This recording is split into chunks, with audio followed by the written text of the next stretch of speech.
ರಾಜಕೀಯ ಪ್ರೇರಿತ ಅನ್ನೋದು ಸ್ಪಷ್ಟ ಆಗಿದೆ. ಬಿಜೆಪಿ ಅಧಿಕಾರಕ್ಕೆ ಬಂದಾಗಿಂದ ಸಿಬಿಐ, ಇಡಿ, ಇನ್ಕಮ್ ಟ್ಯಾಕ್ಸ್ಗಳ ಈ ಇಲಾಖೆಗಳನ್ನ ವಿರೋಧ ಪಕ್ಷಗಳ ಮೇಲೆ ಸೀಲ ನಾಯಿಗಳ ತರ ಬಳಕೆ ಮಾಡಿ ವಿರೋಧ ಪಕ್ಷಗಳನ್ನ ದಮನ ಮಾಡುವಂತ ಕೆಲಸ ಬಿಜೆಪಿಯವರು ಮಾಡ್ತಾ ಇದ್ದಾರೆ. ಅದಕ್ಕೆ ಸಾಕ್ಷಿ ಕಾಂಗ್ರೆಸ್ನವರೆಲ್ಲ ಹೇಳ್ತಾ ಇರೋದು. ನಿನ್ನೆ ಏನು ಸ್ಪೆಷಲ್ ಕೋರ್ಟ್ ಇಡಿಯ ಕೇಸನ್ನೇ ವಜಾ ಮಾಡಿದೆ, ಅದೇ ಸಾಕ್ಷಿ ಬಿಜೆಪಿಯವರ ವಿರೋಧ ಪಕ್ಷದ ದಮನ ಮಾಡ್ತಕ್ಕಂಥ ದೇಶ ರಾಜಕೀಯಕ್ಕೆ ಅದೇ ಸಾಕ್ಷಿ. ಸುಪ್ರೀಂ ಕೋರ್ಟ್ನಲ್ಲೂ ಸಹ ಸಿಬಿಐ ಮುಖಕ್ಕೆ ಕಪಾಳಕ್ಕೆ ರಾಜಕೀಯ ಮಾಡಬೇಕಾದ್ರೆ ಬೀದಿಯಲ್ಲಿ ಹೋಗಿ ರಾಜಕೀಯ ಮಾಡಿ, ಇಡಿ ಮತ್ತು ಸಿಬಿಐನ ಉಪಯೋಗಿಸಿ ರಾಜಕೀಯ ಮಾಡಬೇಡಿ ಅಂತೇಳಿ ಸುಪ್ರೀಂ ಕೋರ್ಟ್ನ ಚೀಫ್ ಜಸ್ಟಿಸ್ ಇವರ ಪದಕ್ಕೆ ಕಪಾಳಕ್ಕೆ ಹೊಡೆದಂಗೆ ಹೇಳಿದ್ದಾರೆ. ಆದ್ರೂ ಕೂಡ ಇವತ್ತು ದೇಶದಲ್ಲಿ ವಿರೋಧ ಪಕ್ಷಗಳನ್ನ ಮೇಲೆ ಈ ಇಡಿ ಸಿಬಿಐಯನ್ನ ಉಪಯೋಗಿಸಿ ದಾಳಿ ಮಾಡಿ ಪ್ರಜಾಪ್ರಭುತ್ವವನ್ನ ಹಾಳು ಮಾಡೋ ಕೆಲಸ ಬಿಜೆಪಿಯವರು ಬಿಟ್ಟಿಲ್ಲ. ಬಿಜೆಪಿ ಸರ್ಕಾರ ಬಂದ ಮೇಲೆ 95% ಇಡಿ ಕೇಸ್ಗಳು ಬರೀ ಅಪೋಸಿಷನ್ ಪಾರ್ಟಿಯವ್ರ ಮೇಲೆ ಹಾಕಿದ್ದಾರೆ. ಬಿಜೆಪಿ ಸರ್ಕಾರ ಬಂದ ಮೇಲೆ 95% ಸಿಬಿಐ ಇಡಿ ಕೇಸ್ ಯಾರ ಮೇಲೆ ಅಂದ್ರೆ ಬರೀ ಅಪೋಸಿಷನ್ ಪಾರ್ಟಿ ಮೇಲೆ. ಅವ್ರೇನಾದ್ರೂ ರಾತ್ರೋರಾತ್ರಿ ಬಿಜೆಪಿ ಸೇರ್ಕೊಂಡ್ರೆ ಮಾರನೇ ದಿನ ಅವ್ರಿಗೆ ಎಲ್ಲಾ ತನಿಖೆಯಿಂದ clean chit. Washing lottery machine ಇದು ಏನು ಮಾಡಬಾರದು. ತಿರುಪತಿ ತಿಮ್ಮಪ್ಪನ ಹುಟ್ಟಿಗೆ ಕನ್ನ ಹಾಕಿ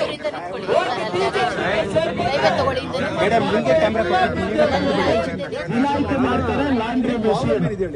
ಎಲ್ಲ ವಿರೋಧ ಪಕ್ಷಗಳ ಮೇಲೆ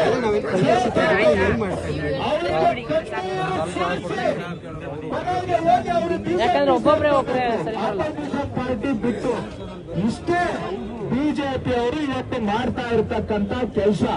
ಇದು ಬರೀ ಆರೋಪ ಅಲ್ಲ, ಕಾಂಗ್ರೆಸ್ನವರು ಮಾಡ್ತಾ ಇರೋ ಹೇಳಿಕೆ ಅಲ್ಲ. ನಿನ್ನೆ ಸ್ಪೆಷಲ್ ಕೋರ್ಟ್ನ ಆದೇಶ ಇದಕ್ಕೆ ಸಾಕ್ಷಿ. ಸ್ಪೆಷಲ್ ಕೋರ್ಟ್ನವರೇ ಇಡಿ ಕೇಸನ್ನ ವಜಾ ಮಾಡಿ, ನಿಮ್ಗೆ ತಲೆ ಇಲ್ಲ, ಬುಡ ಇಲ್ಲ, ಒಂದು ಕಾನೂನಿಲ್ಲ, ರೀತಿ ಇಲ್ಲ, ನೀತಿ ಇಲ್ಲ, ಬರೀ ಕಾಂಗ್ರೆಸ್ ಅವ್ರನ್ನ ಜೈಲ್ಗೆ ಹಾಕ್ಬೇಕಂತ ಮಾಡ್ತಾ ಇರುವ ಸಾಜಿಶ್, ಪಿತೂರಿ, ಕಾನ್ಸ್ಪಿರಸಿ ಅಂತೇಳಿ ಇವತ್ತು ಇಡಿ ಕೇಸನ್ನ ವಜಾ ಮಾಡಿದ್ದಾರೆ. ಸುಪ್ರೀಂ ಕೋರ್ಟ್ ಚೀಫ್ ಜಸ್ಟಿಸ್ ಚೀಮಾರಿ ಹಾಕಿದ್ದಾರೆ ಅವರಿಗೆ. ಪೊಲಿಟಿಕಲ್ ಪಾರ್ಟೀಸ್ ಬಿಜೆಪಿ ಹೋಗಿ ರಾಜಕೀಯ ಮಾಡಲಿ, ಇಡಿವರೆಗೆ ಸಿಬಿಐವರೆಗೆ ನಿಜಾಗ್ಲಿ ಬೇಕು ರಾಜಕೀಯ. ನೀವು ಆಗ್ತಾ ಇರೋ ಕೇಸುಗಳೆಲ್ಲ ಬರೀ ಪೊಲಿಟಿಕಲಿ ಮೋಟಿವೇಟೆಡ್ ಅಂತ ಸುಪ್ರೀಂ ಕೋರ್ಟ್ ಚೀಫ್ ಜಸ್ಟಿಸ್ ಆದೇಶದಲ್ಲಿ ಇವರಿಗೆ ಚೀಮಾರಿ ಹಾಕಿದ್ದಾರೆ.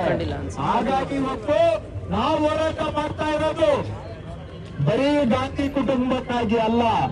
ನಾವು ಹೋರಾಟ ಮಾಡ್ತಾ ಇರೋದು ಬರೀ ನ್ಯಾಷನಲ್ ಹೆರಾಲ್ಡ್ಗೆ ಅಲ್ಲ. ಕಾಂಗ್ರೆಸ್ ಇವತ್ತು ಹೋರಾಟ ಮಾಡ್ತಾ ಇರೋದು ದೇಶದ ಪ್ರಜಾಪ್ರಭುತ್ವದ ಉಳಿವಿಗಾಗಿ ನಾವು ಹೋರಾಟ ಮಾಡ್ತಾ ಇದ್ದೇವೆ. ಯಾಕೆಂದ್ರೆ ಬಿಜೆಪಿಯವರು ದಾಳಿ ಮಾಡ್ತಾ ಇರೋದು ಕಾಂಗ್ರೆಸ್ ಒಬ್ಬರ ಮೇಲಲ್ಲ, ಎಲ್ಲಾ ಅಪೋಸಿಷನ್ ಪಾರ್ಟಿ ಮೇಲೆ. ದೇಶದಲ್ಲಿ ಯಾರೂ ಇರಬಾರ್ದು, ಬರೀ ಏಕ ವ್ಯಕ್ತಿ ಸಾರ್ವಭೌಮತ್ವ ಇರಬೇಕು, ಪ್ರಜಾಪ್ರಭುತ್ವ ರಾಷ್ಟ್ರವಾಸ್ತಿ ಆಗಬೇಕು, ಇವ್ರದ್ದು ಡಿಕ್ಟೇಟರ್ಶಿಪ್ ನಡೀಬೇಕು. ಅದರ ವಿರುದ್ಧ ಇವತ್ತು ನಾವು ಕಾಂಗ್ರೆಸ್ನವರು ಹೋರಾಟ ಮಾಡ್ತಾ ಇದ್ದೇವೆ. ನಮ್ಮ ಹೋರಾಟ ಪ್ರಜಾಪ್ರಭುತ್ವದ ಉಳಿವಿಗಾಗಿ, ನಮ್ಮ ಹೋರಾಟ ಸಂವಿಧಾನದ ಉಳಿವಿಗಾಗಿ ಇವತ್ತು ನಾವು ಹೋರಾಟವನ್ನ ಮಾಡ್ತಾ ಇದ್ದೇವೆ.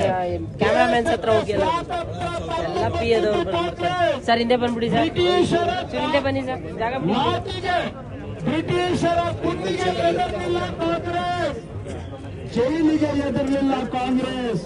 ಜವಾಹರ್ಲಾಲ್ ನೆಹರು 14 ವರ್ಷ ಜೈಲಿನಲ್ಲಿ ವನವಾಸ ಎದುರಿಸಿದ್ರು ಕೂಡ ಬ್ರಿಟಿಷರಿಗೆ ಬಗ್ಗಲಿಲ್ಲ ಅಂತ ಕಾಂಗ್ರೆಸ್ ನಮ್ಮ ಬ್ಲಡ್ ಅಲ್ಲಿರುವಂತಹದ್ದು. ಹಾಗಾಗಿ ಈ ಬಿಜೆಪಿಯವರ ದಬ್ಬಾಳಿಕೆಗೆ ಬಗ್ಗುವ ಪ್ರಶ್ನೆನೇ ಇಲ್ಲ, ಬ್ರಿಟಿಷರಿಗೆ ಬಗ್ಲಿಲ್ಲ ನಾವು, ಇನ್ನು ಈ ಬಿಜೆಪಿಗೆ ಬಗ್ಗೋ ಪ್ರಶ್ನೆ ಇಲ್ಲ. ದೇಶದ ಪ್ರಜಾಪ್ರಭುತ್ವದ ಉಳಿವಿಗಾಗಿ, ಸಂವಿಧಾನದ ಉಳಿವಿಗಾಗಿ ನಾವು ಹೋರಾಟವನ್ನ ಮಾಡೇ ಮಾಡ್ತೇವೆ. ದೇಶದಲ್ಲಿ ಪ್ರಜಾಪ್ರಭುತ್ವ ಉಳಿಸ್ತೇವೆ. ಅಲ್ಲಿವರೆಗೂ ನಮ್ಮ ಹೋರಾಟ ನಿರಂತರವಾಗಿ ಇರುತ್ತೆ. ಕೊನೆಗೆ ಸತ್ಯಕ್ಕೆ ಗೆಲುವು ಹಾಗೆ ಆಗುತ್ತೆ. ಅದಕ್ಕಾಗಿಯೇ ನಾವು ಸತ್ಯಮೇವ ಜಯತೆ ಅಂತ ಹೇಳಿದ ಗಾಂಧಿಯವರ ಪ್ರತಿಮೆಯ ಮುಂದೆ ಕೂತು ಹೋರಾಟ ಮಾಡ್ತಾ ಇದ್ದೇವೆ. ಯಾಕಂದ್ರೆ ಕೊನೆಗೆ ಸತ್ಯಕ್ಕೆ ಗೆಲುವು ಹಾಗೆ ಆಗುತ್ತೆ. ನಿನ್ನೆ ಬಂದಿರುವ ಸ್ಪೆಷಲ್ ಕೋರ್ಟ್ ಆದೇಶ ನಮಗೆ ಮತ್ತಷ್ಟು ಶಕ್ತಿಯನ್ನ ಕೊಟ್ಟಿದೆ. ಮುಂದೆನೂ ಕೂಡ ನಾವು ಹೋರಾಟವನ್ನ ಮುಂದುವರಿಸ್ತೇವೆ. ಹಾಗಾಗಿ ದ್ವೇಷ ರಾಜಕೀಯ ಮಾಡ್ತಾ ಇರೋ ಬಿಜೆಪಿಗೆ, ಆಪೋಸಿಷನ್ ಪಾರ್ಟಿ ದಮನ ಮಾಡ್ತಾ ಇರೋ ಬಿಜೆಪಿಗೆ, ಸುಪ್ರೀಂ ಕೋರ್ಟ್ ನಲ್ಲಿ ಚೀಮಾರಿ ಹಾಕಿಸ್ಕೊಂಡಿರುವ ಬಿಜೆಪಿಗೆ, ಬಿಜೆಪಿಯ ಸೀರೆ ನಾಯಿ ಈಡಿಗೆ, ಬಿಜೆಪಿಯ ಸೀರೆ ನಾಯಿ ಸಿಬಿಐಗೆ, ಬಿಜೆಪಿ ಏಜೆಂಟ್ ಇನ್ಕಮ್ ಟ್ಯಾಕ್ಸ್ಗೆ. ಪ್ರಜಾಪ್ರಭುತ್ವಕ್ಕೆ ಜಯವಾಗಲಿ, ಜಯವಾಗಲಿ, ಜಯವಾಗಲಿ.